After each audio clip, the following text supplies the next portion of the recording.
At least 8 Palestinians have been killed during raids by Israeli forces in the occupied West Bank. The troops raided refugee camps in the city of Tulkarm and in nearby Nur Shams. Israel says it was carrying out a counter-terrorism operation. Hamas says 2 members of its armed wing were killed.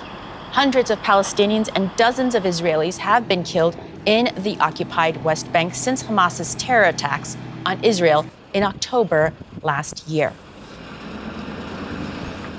Let's bring in journalist Balig Sladeen in Tel Aviv for more. Thanks for joining us.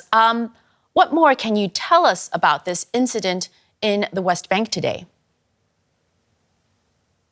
Yes, we're talking about an operation that started right after midnight in Tulkarm in the north of the West Bank. Now, in that operation that targeted some of the Hamas's and in general the Palestinian fractions that are operating there, there has been 6 people that were killed during that operation. But what happened next is the main issue, which is an explosive that was planted, actually exploded in a vehicle that was carrying the commander of the division of Judea and Samaria, as it's called in Israel, or the West Bank, and he was wounded alongside other senior officials and commanders in the Israeli military. And that's why right after that, about 3:30 this morning, there has been a drone attack on a cell, as it's called, a terrorist cell by Israel, that killed 2 more people, at least 2 more people, according to the report, that were responsible for the plantation of the explosive.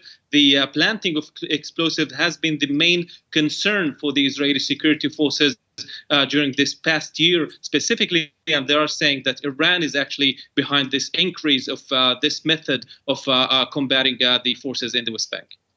And this is all happening amid ongoing ceasefire negotiations between Israel and Hamas. And we hear that the talks are now stalled. What more can you tell us about that?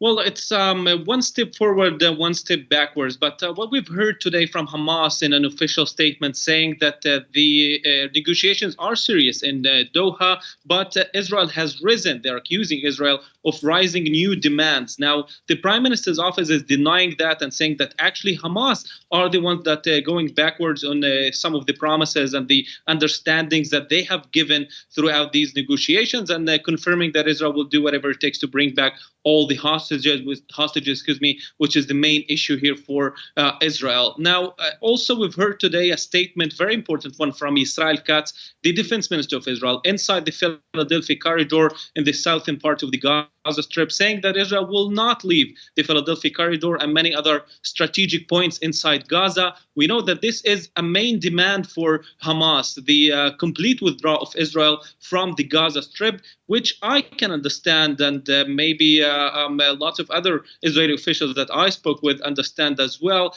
that Israel wants to go for a partial deal that would release some of the hostages, specifically the elderly, the men, the women, the children, and leave maybe most of the soldiers, the male soldiers, inside the Gaza Strip for a next step in the future. But at least for now, apparently, we are going for either this partial deal or no deal at all if the negotiations reach that deadlock that everyone is fearing here at Hostage Square.